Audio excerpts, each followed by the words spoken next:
My first day as a cop, I noticed a mistake my colleague made during the investigation. A man fell from the rooftop onto his car. Based on the scene investigation, Dak thought he might have fallen while dancing, or possibly it was a suicide. But I just smiled and didn't speak. I didn't want to hurt Dak's pride with my guests, looking at the car's condition. It was clear the owner took great care of it. Would someone really commit suicide and drag their car down with them? Then I went to the crime scene, and from the way the phone holder fell, I found a key piece of evidence the police missed. Based on the screen's wear, I figured the owner was left-handed. Dak skeptically opened the phone, but the moment the wallpaper lit up, I immediately recognized it was Michelangelo's The Lamentation of Christ. The owner was clearly a Catholic, and the sticker on the back told me they were also a fan of the local baseball team. None of this matched the victim. There was definitely a second person at the scene, while the victim was dancing under the moonlight. Someone must have jumped out from the shadows, and this theory had no holes.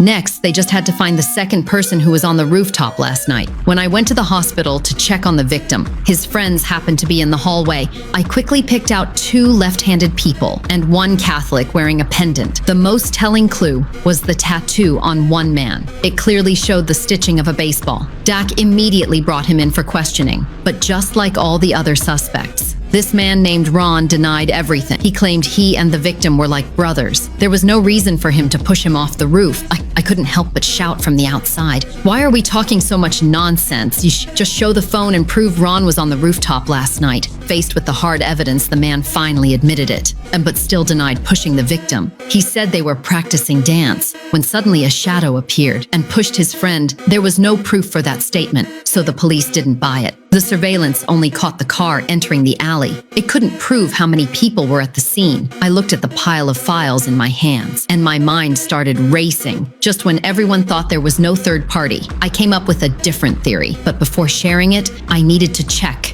that smashed up car. The investigation report showed the police found some paint in the trunk, but since the victim worked as a car repair shop painter, they ignored this clue. I, however, had a theory. What if the third person hid in the trunk? That way they could avoid the cameras and follow the victim into the scene. Dak immediately disagreed. Even though the car was from the last century, it had been modified and the trunk's security was better than most luxury cars. Even if the killer got in, they couldn't get out. I smiled slightly and decided to get in the trunk myself to demonstrate.